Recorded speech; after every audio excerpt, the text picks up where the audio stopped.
Bom, e esse aumento da dívida pública é uma das principais preocupações dos analistas do mercado financeiro. Mesmo com a possibilidade de um corte da taxa Selic, o custo da dívida da União, que já supera os 8 trilhões de reais, equivale hoje a cerca aí de 8% do PIB.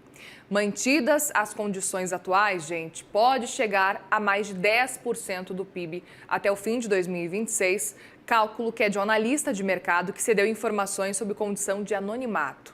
A gente segue então nesse assunto agora com a nossa analista de economia, Lucinda Pinto, que vem conversar com a gente. Bem-vinda mais uma vez, boa tarde. Obrigada, Muriel, boa tarde a todos. Quero muito te ouvir porque o juro alto é realmente o vilão quando a gente olha para esse cenário fiscal. Queria entender um pouco da sua avaliação, porque essa foi uma fala que repercutiu bastante, que o próprio ministro Haddad falou ontem. Ontem, Muriel, ontem o Haddad, numa entrevista que ele concedeu, ele disse que o problema não é o déficit, o problema é o juro real, que, aliás, já está acima de 8% quando a gente olha ali para os títulos públicos que são indexados ao IPCA. Agora, é uma situação que se retroalimenta, não é isso? Quer dizer, quando um credor ele vê que aquela pessoa está com dificuldade de pagar sua dívida, está fazendo uma má gestão do seu orçamento, naturalmente ele vai fazer uma cobrança de juro mais alto, ele vai pedir um prêmio de risco. E é exatamente o que a gente enxerga. Quer dizer, esse 8% de juro real que o mercado está exigindo para comprar os títulos indexados ao IPCA reflete o nível de risco que o mercado enxerga no governo. Quer dizer, um governo que gasta, um governo que não discute um corte de gastos. Aliás, recentemente, na semana passada, o ministro Haddad também disse, quando ele foi anunciar ali a assinatura da reforma fiscal, que o mercado questionou a capacidade do governo de executar essa reforma fiscal e ficou exigindo corte de gastos, e então o governo teria entregue a reforma fiscal como se essas coisas fossem excludentes. Então, esse assunto preocupa muito o mercado, especialmente no momento em que o tema dívida pública está no radar do mundo. O mundo está falando sobre essa questão. O FMI tem sistematicamente trazido alertas a respeito da preocupação com o aumento do endividamento desde a pandemia. Essa situação se agravou agora recentemente porque aquele custo que os governos assumiram por conta da pandemia, eles não foram revertidos. Ao contrário, você tem gastos militares, você tem com questões militares, você tem gastos com outras questões de segurança social. E isso tem chegado a níveis inéditos. Tanto é, Muriel, que hoje a gente viu o juro de longo prazo do Japão, que é uma economia estável, uma economia desenvolvida, superar o nível de 4% ao ano pela primeira vez da história. Então, é um assunto que está preocupando o mundo, está todo mundo olhando para esse tema. E o Brasil tem aí uma vulnerabilidade, que não é de hoje, a gente sabe, mas que vem em trajetória crescente, e que claramente o governo não está fazendo um encaminhamento desejado. Então, para citar um pouco aqui esses números que você mencionou no início, as contas de um analista que, enfim, fez aqui sob condição de anonimato, ele mostra o seguinte, que em dezembro de 2025, o gasto que o governo teve com pagamento de juros num período de 12 meses equivaleu a 8% do PIB. Segundo a projeção desse analista... Já é muito alto. É super alto, né? 8% do PIB. Se a taxa Selic seguir caindo conforme a Focus indica, quer dizer, se cair ali para 12,5%, como o mercado, de um modo geral, está prevendo, esse custo vai chegar a 10,4% do PIB em dezembro de 2026. Quer dizer, ao longo do ano, essa situação piora bastante. Então, na verdade, eu queria até corrigir, na verdade, o número é 9,4% em termos de gasto com juros, e o déficit nominal é que alcançaria, então, o equivalente a 10,4% num acumulado de 12 meses até dezembro de 2026, portanto, ao longo do ano.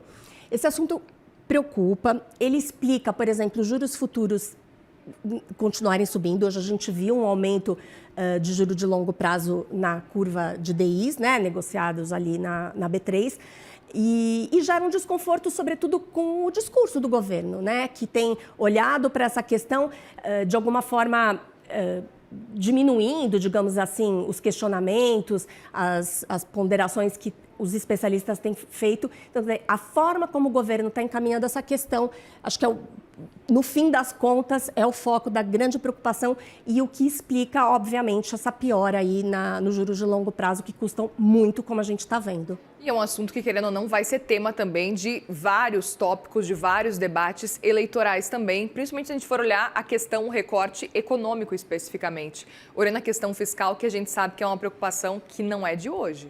Pois é. E assim, quem é que vai encarar esse assunto tão pouco popular, né? Um assunto que não é exatamente... Num debate ninguém fala. Propício para a eleição, exatamente. Então, seja quem for o candidato, a gente provavelmente o que a gente vai ver é os candidatos se esquivando desse assunto.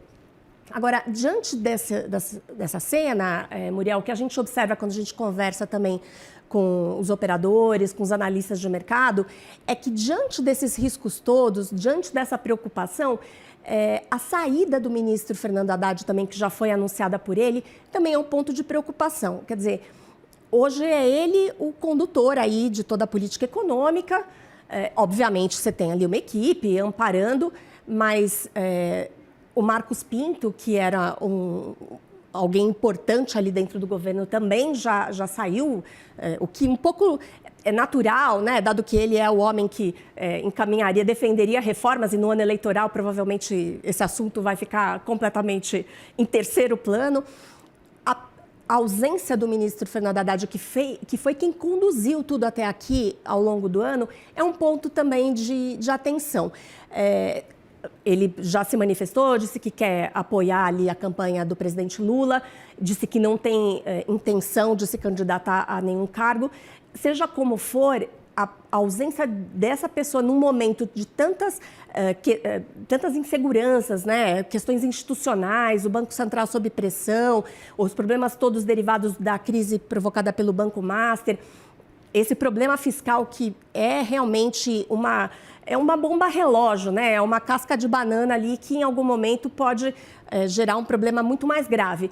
A ausência do ministro Fernando Haddad nesse momento preocupa, não está sendo bem visto, embora a gente não veja uma reação direta nos preços. Quando a gente conversa com os analistas, a gente nota que existe uma preocupação, vamos dizer, um desconforto com essa decisão do Haddad. E é interessante porque quando o Haddad foi anunciado, o mercado torceu o nariz, mas é interessante ver que é uma percepção quase que ruim com ele, pior sem ele, é quase como se fosse isso, porque a segunda opção seria Dario Durigan, que é o número 2 da Fazenda, que as apurações indicam que, olha, talvez Dario Durigan deve continuar nesse caminho aí, deve talvez assumir como, talvez, ministro da Fazenda, se Haddad realmente confirmar essa saída. Então, até queria entender qual é o caminho que o mercado enxerga daqui para frente, até com Dario Durigan, talvez.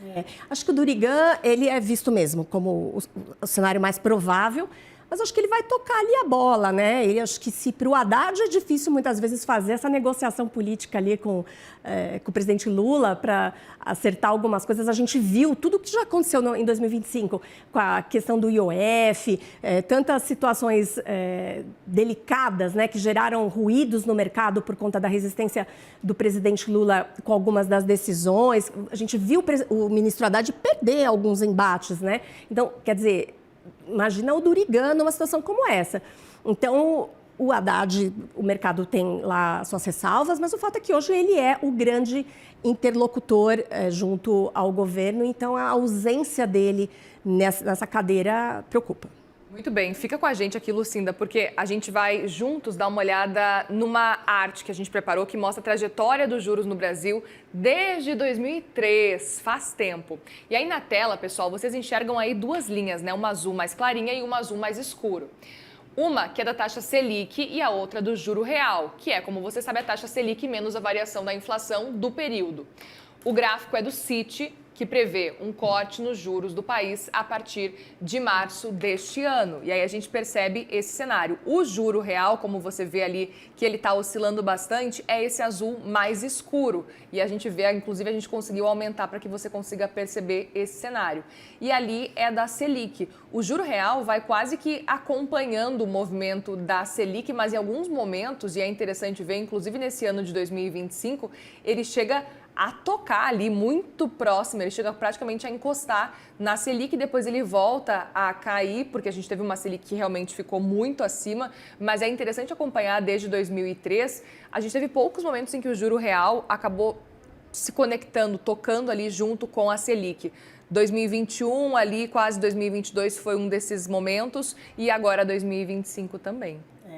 Pois é, e tem um aspecto interessante, que a gente fez aqui umas contas mais amplas, mas do total da dívida mobiliária, o total de dívida de títulos públicos nas mãos do mercado, quase 50% é corrigida diretamente pela Selic. Então, uma Selic de 15% representa um custo enorme, direto, né, na veia. Então, sem dúvida nenhuma, a gente pode discutir o que for, o governo pode argumentar o que for, o fato é que muito da necessidade de manter um juro tão alto tem a ver com atividade resiliente, que tem a ver com injeção de recursos na economia, tem a ver com programas de incentivo ao consumo. Então, na verdade, é aquilo que a gente falou no início, é uma situação que se retroalimenta e custa caro, no fim das contas, para o próprio Tesouro Nacional, para o próprio governo. Consequentemente, acaba pesando também no governo, no fim das contas. E aí, pensando já para o cenário de 2027, você traz o cenário do juro real e o quão assustador ele pode ser e pode se tornar já nesse fim de ano. Para 2027 e 2028, o cenário pode ser ainda pior se a gente for fazer um cálculo mínimo aqui, não precisa nem fazer tanta projeção, mas ainda mais com precatórios a partir de 2028, que começa a preocupar. Sim. Eu acho que para frente, a partir de 2027, vai ser um novo governo, a definição, a orientação do próximo governo vai ser determinante. Um sinal, eventualmente, mais positivo, de um pouco mais de controle, de um pouco mais de atenção para essa questão, poderia melhorar essa curva de juros mais longa, né? Mas essa é uma grande incógnita, essa é uma variável, assim, por isso que a eleição preocupa tanto, no fim das contas, passa muito por esse assunto.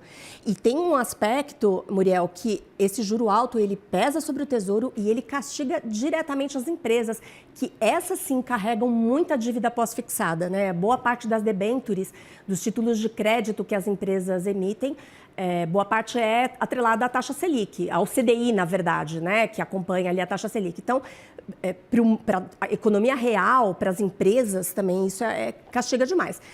E o que vai acontecer a partir de 2027, como é que esse cenário vai se organizar, tudo isso vai depender mesmo desse assunto que, como a gente falou, é super impopular, não sabemos ainda como é que ele vai ser encaminhado durante a campanha, mas existe muita ansiedade, muita preocupação com o mercado sobre quem é que vai, enfim, estar ali na rivalidade com o atual governo, que nesse momento é considerado uma preocupação exatamente por conta da política fiscal que está conduzindo. Não, e ao mesmo tempo também é interessante se a gente for fazer o cálculo, porque a gente tem visto uma inflação que ela está reduzindo ao longo desse ano de 2025. Para 2026 talvez não tenha tanto espaço, mas a gente vai ter talvez uma Selic que caia mais. Ainda assim a inflação ela vai cair e aí a gente percebe ainda assim o impacto do juro real, que continua muito alto. Exato. No fim das contas, segundo a sua apuração. Sim. Agora, a questão da inflação também, se a gente observar, ela tem muito a ver com o comportamento do câmbio. Então, até essa situação da Selic alta, se você observar, não tem havido gritaria. O governo não está reclamando da Selic alta. Muito provavelmente isso tem a ver com o fato de que as pessoas entenderam que esse juro alto ele ajuda o câmbio. A gente está importando, na verdade, uma valorização cambial, né? Então, isso está contribuindo para a inflação. Agora, se o juro cai, se tem um revés lá fora, se esse movimento do dólar não se mantém, então a inflação aqui também pode sentir. Então, são muitas dúvidas, muitas incertezas. Não dá para confiar, na verdade, nesse comportamento do dólar e da inflação como um ponto de segurança. Ainda mais projetar o dólar, né, que a gente sabe que é uma tarefa muito difícil. Exatamente. Lucinda Pinto, obrigada mais uma vez. Obrigada, Muriel.